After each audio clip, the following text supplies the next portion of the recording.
Hey guys, it's Kaylee with High Performance Athletics. We were just doing a continuing education piece with a few of our coaches, and we covered something that I wanted to share with you guys today. It's a great opportunity to talk about something before the Open starts.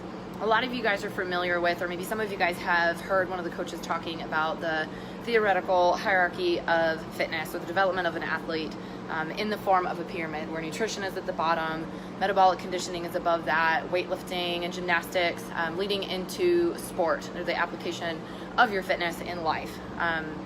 There is another pyramid that I want to go over today, and it is a little bit more about the mental side of things.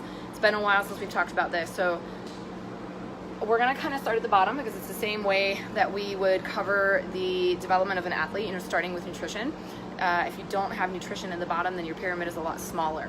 So basically what we're going to talk about is an application, or an execution rather, of our third commandment here at the gym, which is to think and speak positively. Obviously everybody's like, okay, positivity, yes, that's a good thing, but how do I make that an action step? How do I take that first step towards thinking and speaking positively? We're going to kind of cover this, or how do I put that in the grand scheme of things, or the larger picture. So we're going to put this into thoughts being the first thing to look at, and the first thing to be aware of. What are you thinking of when you're coming in to do a workout? When you're approaching the Open announcement, which happens tonight, are you thinking about all the things you're nervous about? Are you thinking about your performance? Are you thinking about how well are you going to do, or maybe you're worried about how not well you're going to do? What are you focusing your attention on internally? What is going through your mind? What you focus on is going to be what affects your words, what you say out loud. All right, so I'm going to fill in the first three, and then we're going to talk about how they relate to each other. Your words become your actions. Okay, so starting with thoughts, everything that you think inside of your head is going to have some sort of reflection on what you say out loud.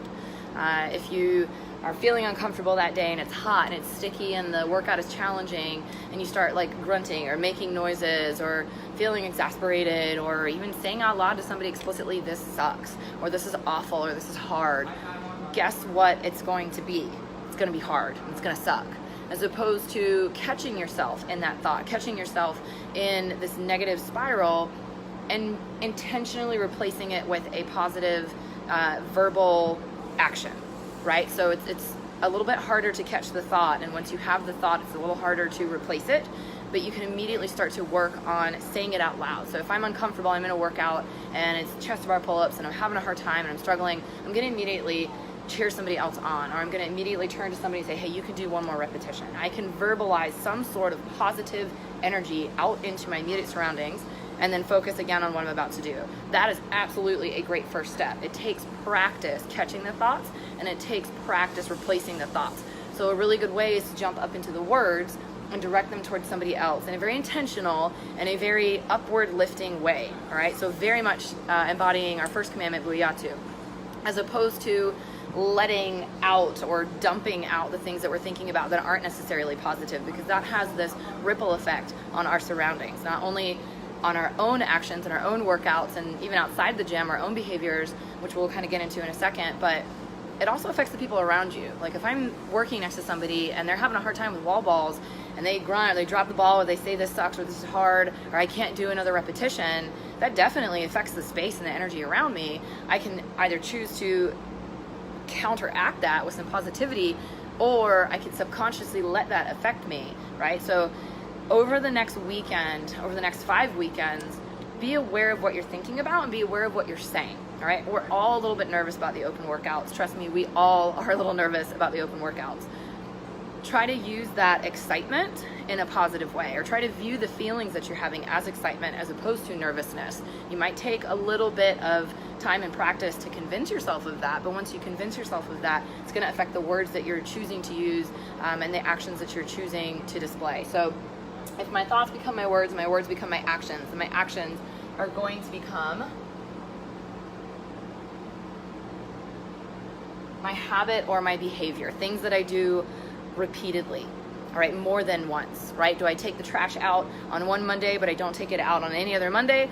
Or do I do it every single Monday? Is it a repetition type thing, right? Or do I do really well with cheering somebody else on in a workout or uplifting somebody else one time and then it's awful the rest of the time? Or am I trying to make that a habit? Am I trying to make that a consistent pattern? Okay, now depending on that, the very, very top of the pyramid is yourself.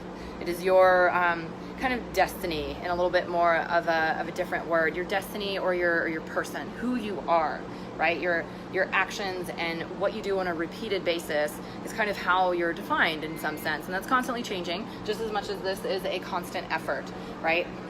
How your thoughts start can either take you to your worst or your best self, right? And it all starts with how you're thinking, how you're speaking, how you're treating others, what types of actions you're doing.